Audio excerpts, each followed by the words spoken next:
Assalamualaikum warahmatullahi wabarakatuh.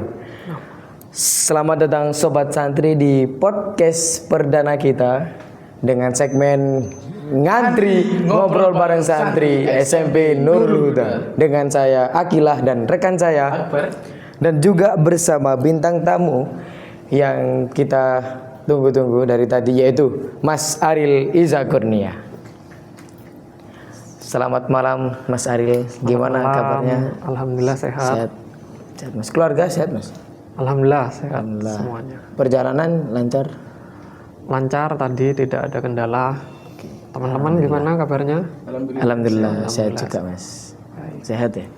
Selalu sehat. Selalu sehat. Semangat sehat. Ya, Hidup sehat. Badan tua tapi Oh iya, siap. Jadi gini Mas. Karena sekarang itu lagi memasuki tahun ajaran baru nih. Kita sebagai kalangan santri ya.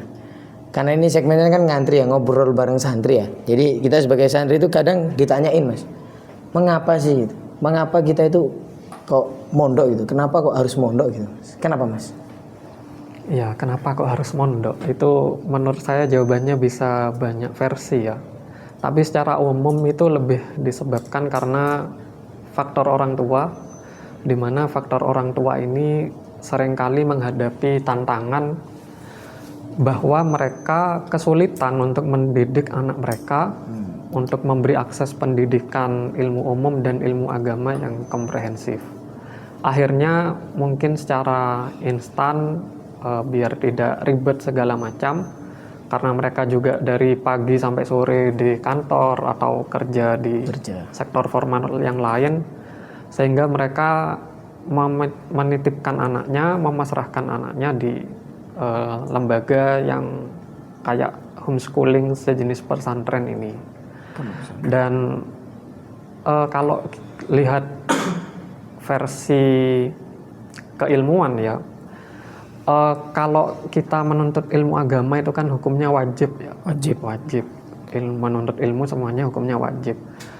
Terlebih kalau dalam beribadah. Nah, kalau dalam beribadah tidak dilandasi ilmu pengetahuan, itu menurut beberapa ulama itu bisa tertolak amal ibadahnya. Salah satunya menurut pendapatnya Syekh Ibnu Ruslan di dalam kitab Nazm Zubat, itu dijelaskan bahwa wa kullu man bi ghairi ilmin ya'malu a'maluhu mardudatun la tuqbalu. Jadi orang yang tidak memiliki ilmu pengetahuan melakukan ibadah, itu ibadahnya tertolak. Tidak diterima. Nah, kalau sudah seperti itu kan sangat ekstrim ya kita, maka wajib bagi kita untuk membekali diri kita keilmuan sebelum melakukan ibadah. Nah, memang kalau kita melihat secara historis, pesantren ini dulu awal mulanya didirikan oleh para ulama itu memang untuk membekali para santri dengan ilmu agama atau mengkader ulama, regenerasi ulama. Jadi memang sejak awal di pesantren itu para santri memang dididik untuk mendalami ilmu agama secara mendalam. Nah, lambat laun perkembangan zaman yang semakin maju, semakin pesat, pergaulan anak-anak muda itu ternyata semakin mengkhawatirkan. Oleh karenanya sebagian orang tua yang tidak ingin pusing ya, tidak ingin ambil pusing, akhirnya langsung memasukkan anaknya ke pesantren. Agar apa? Agar terhindar dari pergaulan remaja yang terlalu bebas di luar sana. Sehingga sampai muncul pernyataan ya dari beberapa orang bahwa pesantren ini tempat rehabilitasi anak nakal. Seperti itu. Dan santri-santri yang nakal tadi itu biasanya ketika di pesantren kan tidak niat. Nah, kadang mereka sering kabur. Akhirnya di pesantren itu hanya naruh barang. Sehingga muncul anekdot baru bahwa pesantren itu tempat penitipan barang. Tempat itu yang paling baru. Iya. Kayak apa ya istilahnya, masyarakat di luar sana itu mengira bahwa pondok itu tempat anak nakal itu ya. Bisa jadi bukan tempat anak nakal ya, tempat memperbaiki mungkin ya, memperbaiki anak nakal. Tapi ya perlu digarisbawahi bahwa tidak semua di pesantren itu anaknya nakal. Ada yang alim, soleh, pendiam banyak. Gitu. Kalau boleh tahu kalian mondok ini dipaksa orang tua atau inisiatif pribadi teman-teman? Kalau saya nih ya melihat dulu waktu saya kelas 1 itu kan mas saya juga sempat mondok kakak saya itu. Jadi saya kayak terinspirasi, wah kayak mondok enak ini.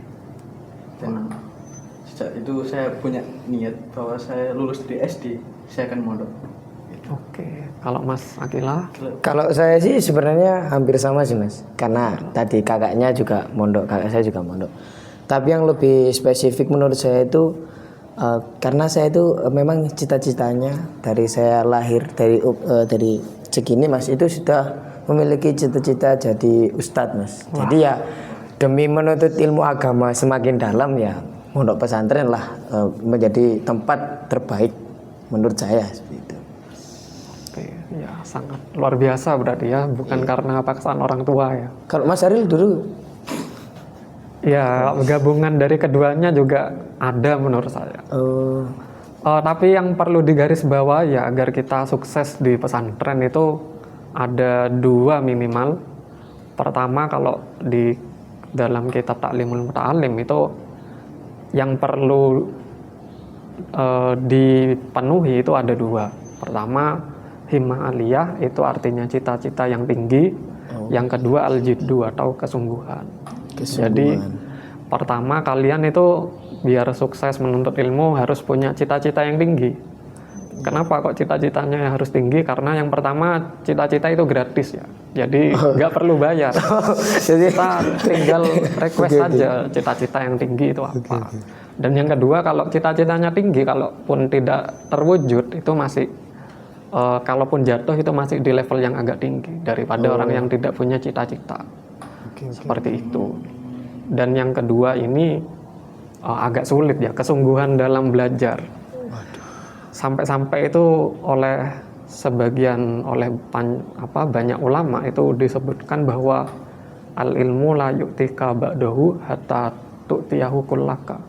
Ilmu itu tidak memberikan sebagiannya sedikit pun dari ilmu itu kepada kita sampai kita sungguh-sungguh gitu. Iya, sampai kita mengalokasikan diri kita untuk ilmu secara keseluruhan. Jadi kalau kita sudah memberikan diri kita untuk ilmu totalitas keseluruhan, ilmu itu hanya memberi kita sebagian, belum seluruhnya ya. Jadi anggapannya ilmu itu jual mahal gitu Mas ya? Iya. Kalau kamu nggak mau usaha ya ini yang kamu dapat cuma segini gitu. Benar, sangat benar. Oke. Ya kalau ibaratnya kalau orang Jawa itu bilangnya sing butuh moro. Sing butuh moro. Oke. Dan yang ada satu lagi ya, dari Imam Syafi'i kalau tidak salah itu beliau pernah membuat syair biqadril kaddi tuktasabul ma'ali wa man talabal ula sahirul layali. Itu artinya apa? Artinya kadar kepayahan kita dalam belajar, dalam berusaha itu menentukan tingkat kesuksesan. Dan barang siapa yang ingin mendapatkan kemuliaan, keluhuran, posisi derajat yang tinggi, itu harus begadang ya. Begadangnya tapi untuk belajar, bukan untuk ngopi, ngobrol, nggak jelas ngalor ngidul ya. Iya. Bahasa alien biasanya Mas. Tapi kan Mas, kayak sendiri-sendiri zaman sekarang kan kayak apa ya? Kebanyakan kan kita kan Gen Z kan ya. Oke. Gen Z. Kalau misalkan terutama saya sendiri Mas, kalau misalkan saya disuruh belajar terus itu saya sulit. Mungkin males, iya betul. Kayak gitu. Kadang pasti ada refreshingnya dikit gitu. Ya misalkan ya kayak tengah-tengah wah wis tahajud gitu ya. Kayak saya wis tahajud di musola gitu. Terus tiba-tiba Mas Akila datang gitu. Ayo bareng ngopi gitu. Aku kesel. Gitu Mas. Kayak menurut Mas Akila gimana? Masa kita harus belajar terus gitu. Wah, keren ya ngopinya setelah sholat tahajud. Iya, ini beda Mas. Iya. Padahal saya nggak pernah ngajakin ngopi setelah sholat tahajud. Iya. Kok bisa? Ini ceritanya ngarang berarti ya Mas. Biasanya ngopinya habis sholat tahajud, tapi sholat tahajudnya jam 12 gitu. Jam 12, oke. Tapi kalau di realita nih Mas ya, di pondok kita ini sholat tahajud itu malah sebelum subuh. Malah sebelum subuh. Ya, sebelum subuh. Sebelum subuh. Ya masih bagus lah daripada gak sholat sama sekali. Iya, betul. Apalagi meninggalkan sholat 5 waktu. Wah, haram itu. Apalagi sholat subuh malah ditinggal tidur. Tayo, wih. Aduh, itu parah sih Mas kalau menurut saya. Parah. Ya kalau menurut saya biar tidak bosen itu ya harus ada self reward lah bahasanya. Refreshing gitu. Ya misalnya kita setelah belajar punya target ya, misalnya 1 jam belajar, kemudian kita istirahat 15 menit atau beli sesuatu yang bisa merelaksasikan otak kita. Jadi biar tidak tegang, kita juga butuh istirahat itu biar tidak bosan. Jadi kayak apa ya? Diseling-selingi gitu ya. Iya benar. Tapi kalau kalian suka belajar atau enggak? Enggak ya? Kalau saya sih suka belajar kalau mau ujian sih Mas. Oh, lebih kalau mau tepatnya. ujian? Iya. Oke. Kalau sebelum ujian sih ya suka belajar waktu di kelas gitu. Iya. Kalau boleh tahu di kelas mata pelajaran yang paling disukai apa ini teman-teman? Bukan jam kosong ya? Jam kosong? Iya iya. Ya. Bukan Mas. Kalau saya sih pelajaran favoritnya mungkin bisa dibilang bahasa Indonesia. Oke, bahasa Indonesia. Bahasa Indonesia.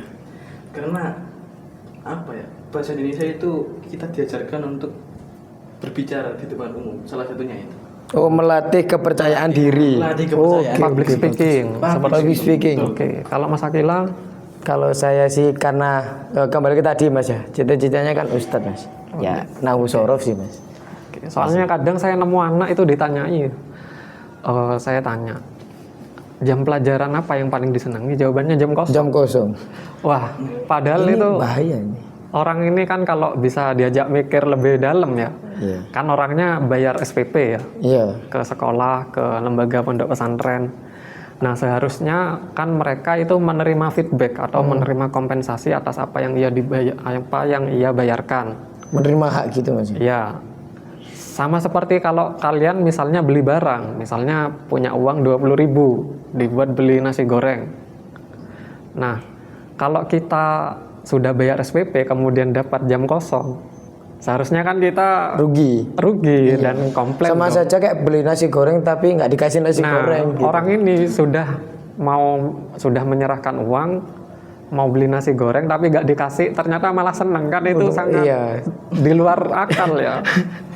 Begitu pula juga kalau kalian dapat banyak tugas dari guru itu jangan mengeluh Rek. Karena apa? Karena kalian sudah bayar SPP tadi, itu diberikan feedback berupa tugas agar skill kalian, pengetahuan kalian bertambah. Sama kayak tadi beli nasi goreng, sudah bayar, dikasih nasi goreng ke orangnya ngeluh. Nah itu kan nggak masuk haikal. Oh iya. Nggak masuk akal Mas. Oh akal. Haikal. Nggak masuk haikal. Ya, salah ngomong tadi. Gabis Fikri. Nah itu. Kemudian problematika selanjutnya itu bagi kita mungkin dalam manajemen waktu ya. Karena kita sekolah formal juga ya. Oke. Teman-teman sekolah formal sama mondok atau Iya. mondok Ya itu Mas, kadang sulit kita tuh kayak mengatur waktu sehari-hari tuh kadang masih sulit Mas. Ya apalagi kan di sini kan sambil sekolah. Iya, sekolah mondok sekolah mondok. kelihatannya sangat berat ya. Iya, sangat pol. Saya ini waduh. Apalagi saya kadang ada job ceramah, kadang juga harus memanagenya itu lebih terfokuskan lagi lah Mas. Gimana nih Mas? Cara supaya kita itu lebih bisa memanajemen waktu. Gimana? Ya kalau saya pribadi sih mungkin lebih fleksibel ya. Dalam artian kalau sudah ada jadwal kegiatan yang telah ditentukan oleh pihak sekolah dan pondok, saya rasa itu sudah jalur terbaik, itu tinggal mengikuti. Terlebih kalau bagi kalian kan enak ya, sekolahnya itu berada di naungan pondok. Oh iya. Jadi kemungkinan konflik tabrakan jam itu sangat sedikit karena sudah disetting sedemikian rupa. Beda halnya kalau misalnya kalian sekolahnya itu tidak di bawah naungan pondok. Nah ini kan kadang bentrok jam pelajaran, waktunya eskul ternyata pondoknya masuk dan lain sebagainya seperti itu. Jadi kalau bagi santri Nuha saya rasa tidak begitu berat ya untuk manajemen waktu, menurut saya itu. Tapi kalau menurut saya Mas, manajemen waktu itu tergantung diri kita sendiri ya. Iya, betul, betul. Misalkan ada beberapa anak ya, mungkin bisa dibilang saya salah satunya. Misalkan nih, siang sekolah, pagi sekolah, kan sekolah kan sampai siang tuh. Sampai siang. Dan siang pulang, nah habis itu istirahat sebentar. Nah, pas di istirahat itu kayak pas saya tidur, kayak mau bangun lagi pas udah jam dini itu. Sulit. Iya, kayak saya males ya. Ya, Kan- ya, oke. Mungkin beberapa anak mungkin ada yang merasa kayak gitu kayak Males. ya males gitu. Sudah keenakan tidur gitu. Nah, gitu. Kalau menurut Mas Adil gimana itu? Nah, kalau saya pribadi ya, karena juga pernah menjalani masa-masa seperti itu ya, sebenarnya malas itu hanya alasan bagi kita ya, karena mungkin ya malas untuk berangkat ke lembaga diniyah. Padahal kalau sudah dalam kondisi itu sebenarnya obatnya satu, cuman ingat orang tua di rumah gitu. Orang tua kita sudah bekerja, repot-repot cari uang untuk kita, sementara kita di pondok leha-leha ya. Enak-enakan gitu. Akhirnya kalau sudah ingat orang tua di rumah itu kadang timbul semangat lagi gitu, untuk ikut aktif dalam kegiatan di pondok seperti itu. Jadi apa ya? Kayak rasa malas itu bisa dibilang nafsu. Benar, dan itu harus dilawan memang, jangan malah diberi angin segar untuk untuk kita semakin menikmatinya. Harus dilawan memang. Kita dikasih akal untuk bisa mengendalikan nafsu, bukan nafsu yang mengendalikan akal. Nah, gitu Mas ya? 100 cakep. Bagus. Dengarin pinter ini. Ini karena ya wajar lah Mas, wajar kalau saya itu kayak gini karena saya juga sering ngaus Buya. Gitu, Masya Allah, tabarakallah. Sedani. Nah, kemudian melanjut bukan episode ya, lebih tepatnya obrolan pertama tadi tentang akhlak ya. Kalau menurut kalian efektif atau tidak lembaga pesantren ini sebagai tempat pengembangan akhlak? Kalau menurut saya sih ya, pesantren sebagai tempat pengembangan akhlak itu mungkin bisa dikatakan iya. Karena di pesantren ini kita diajarkan ilmu agama kan. Benar. Kayak misalkan kita belajar di kitab Ta'lim Ta'alim itu diajarkan adab, gimana cara ketika ketemu orang tua, ketika ketemu guru, ketika bertemu dengan teman. Tapi menurut saya itu kan di luar sana kan banyak seperti kayak Ataroki, Mansatu gitu, madrasah lah terkadang. Jadi mungkin kalau kita misalkan mau mondok, mungkin kita bisa sekolah di situ di madrasah gitu. Karena kan zaman sekarang kan banyak sekali madrasah yang mengadakan ma'had. Oke. Nah, ya memang benar ya, salah satu keinginan orang tua di zaman sekarang itu memang ketika anaknya masuk di pondok itu untuk pengembangan akhlak tadi. Terlebih melihat realitas zaman sekarang ya, banyak orang muslim yang akhlaknya itu dipertanyakan. Iya, sebenarnya ini orang Islam tapi kok suka korupsi. Waduh. Orang Islam tapi kok jadi admin judi online. Waduh. Gitu ya. Kan bahaya ya. Islamnya Islam KTP. Jadi yang masuk surga itu KTP-nya saja. Gitu. KTP-nya saja. Kalau yang nggak punya KTP nggak masuk surga. Nggak masuk surga. Yang masuk surga itu kan Mas kartu keluarga. Kartu keluarga. Iya. Ya jadi itu tadi, makanya sampai ada ya cendekiawan dari Mesir itu pernah membuat adagium bahwa al-Islamu mahjubun bil muslimin. Agama Islam ini tertutup oleh orang-orang Islam. Ya karena itu tadi, sebenarnya kan Islam itu ya tidak mengajarkan korupsi. Kita juga diajarkan kebersihan sebagian dari iman. Dalil-dalil kebersihan, kesehatan itu kan banyak di kitab para ulama, di hadis Nabi, di Al-Quran. Tapi ternyata masyarakat muslim di zaman-zaman ini itu banyak yang tidak mencerminkan nilai-nilai Islam itu tadi. Nah, oleh karenanya mungkin pesantren ini bisa memberikan jawaban atas problematika ini. Menurut saya seperti itu ya. Ya kan Indonesia kan namanya juga negeri Konoha, Mas. Waduh. Bahaya ini, sudah stop itu, jangan dilanjut, bahaya. Loh, kan iya, kan masyarakat Indonesia itu berbeda-beda. Jadi kayak ada mungkin sebagian yang ingin mondok, ada sebagian yang ingin tidak. Ya mungkin itu kayak bahasanya kayak oknum-oknum gitulah. Yang nggak mau apa? Merusak agama kita gitu. Merusak agama. Nah, oke, terus saya lanjut lagi ya. Dan yang terpenting ya dari kesemua itu tadi, kita juga sebagai santri diharapkan memiliki nilai jual. Dalam artian ketika kita sudah lulus, itu punya pegangan yang bisa kita jadikan modal sebagai kehidupan di masa yang akan datang. Misalnya gini, kalian sudah punya ijazah lulus dari sekolah umum, nanti bisa dibuat daftar kerja segala macam, itu kan sangat bagus. Dan memang sejatinya itu santri memang harus kaya kalau menurut saya. Kenapa? Santri harus kaya. Iya. Kenapa Mas harus kaya? Pertama biar tidak biar tidak diremehkan orang. Diremehkan. Karena kalau orang miskin terus kita ditakdirkan jadi orang alim, biasanya pendapatnya itu kurang didengar masyarakat. Iya, betul, wah ini gak punya harta, Ya, diremehkan. gitu lah, Mas. Dan yang kedua, biasanya kalau santri atau kita miskin itu seringkali diharap belas kasihan. Maksudnya seringkali kita mengharap belas kasihan orang lain, Oh iya. dimelasi orang. Kan santri terkenalnya wah hidupnya melas, sengsara. Nah, stigma seperti itu harus dihilangkan. Jadi kita harus kaya, harus berdaya saing. Sampai-sampai kalau tidak salah itu perkataannya Sayyidina Umar itu ya, bahwa in kana laka malun falaka syarofun. Kalau kalian punya harta, kemuliaan itu ada di kalian. Dan kita sudah tahu ya bahwa kalau sekarang orang yang punya duit itu bisa ngatur segala urusan, dihormati orang segala macam.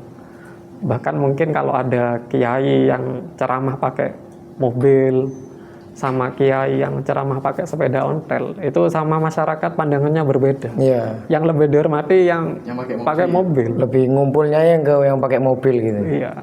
Kalau yang pakai sepeda kadang mohon maaf kadang diremehkan segala macam. Seperti itu.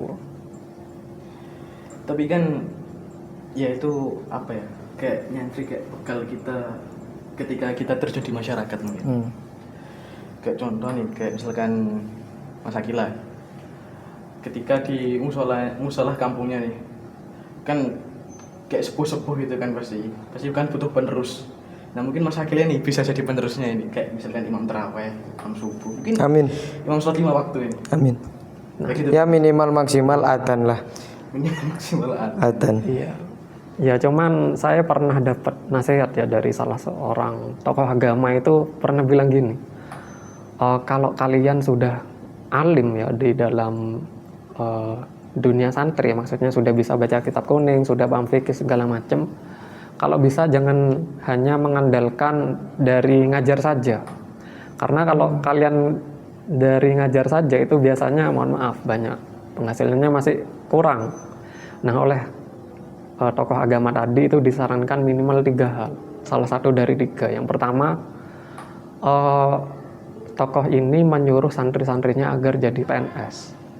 Tahu ya PNS? Pegawai negeri sukun. Bukan. Pegawai negeri sipil. Oh, sipil. Nah, kalau sudah jadi PNS itu kan enak ya. Kehidupan sudah bisa dibilang dalam tanda kutip terjamin. Karena pendapatannya itu tetap setiap bulan. Dan itu sampai berlangsung sampai pensiun.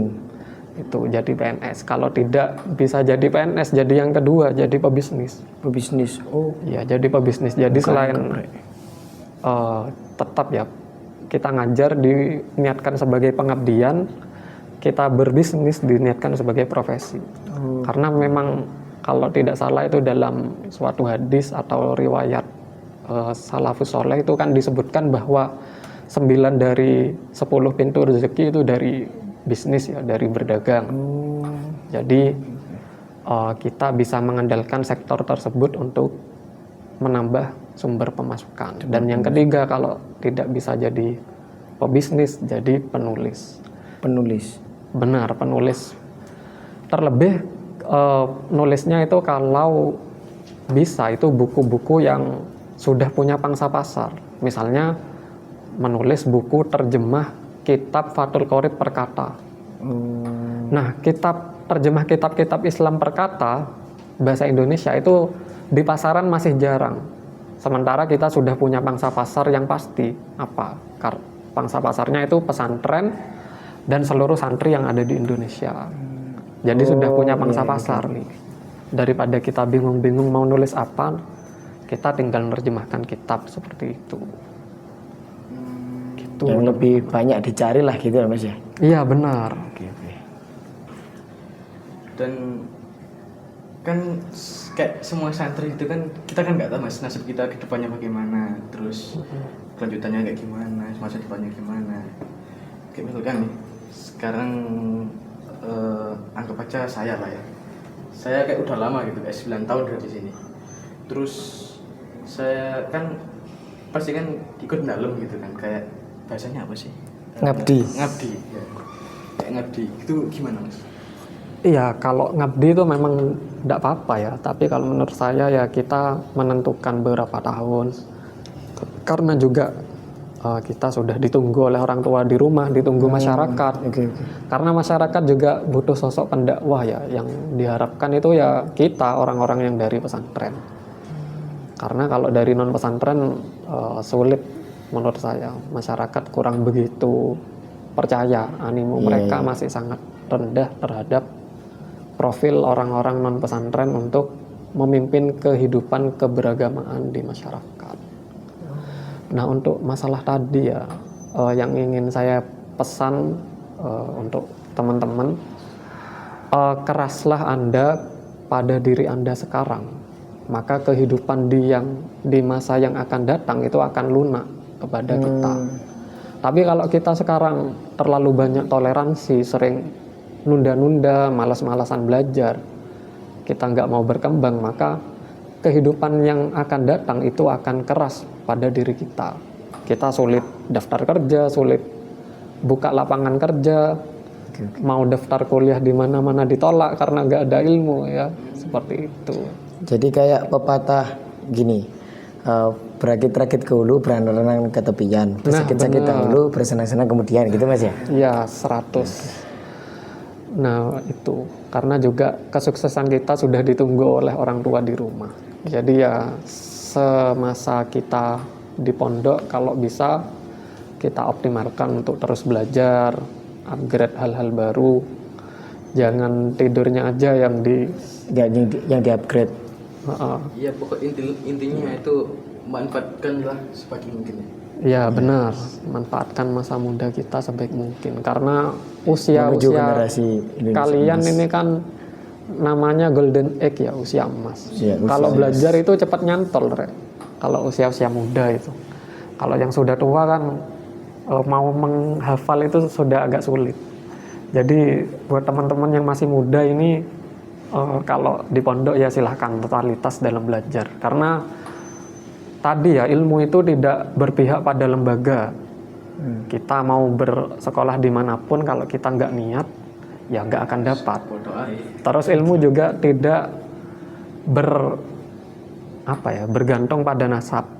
Kita anaknya, terlebih lagi kalau yang anaknya tokoh agama, misalnya kayak Mas Akila, bapaknya tokoh agama di masyarakat. Kalau anaknya nggak mau belajar ya bisa tumbang kalian. Iya. Nggak ada orang yang mau belajar kesamean karena kan nggak punya apa-apa. Iya. Nggak bisa ngajar. Tapi kan Mas kayak di luar sana itu kan banyak tuh kayak pendakwah yang mengandalkan jalur nasab. Nah itu Habib gitu. Gitu kayak gunung gitu. Enggak, kalau menurut saya ya tetap kita menghormati mereka. Kita wajib hormat kepada orang yang alim, kepada orang yang soleh, terlebih yang oleh para ulama sudah diakui bahwa itu keturunan Nabi. Dan menurut saya sebagai santri kita tidak perlu ribut di dalam polemik nasab tersebut ya, karena buang-buang waktu, terlebih kita juga bukan ahlinya. Dan yang ingin saya lanjutkan tadi ya, ilmu itu tidak berpegang pada gelar. Jadi misalnya kalian sudah gelar sampai S3 segala macam, tapi nggak mau belajar ya tetap tumbang. Nah ilmu itu berpegang pada apa? Ilmu itu bergantung pada totalitas.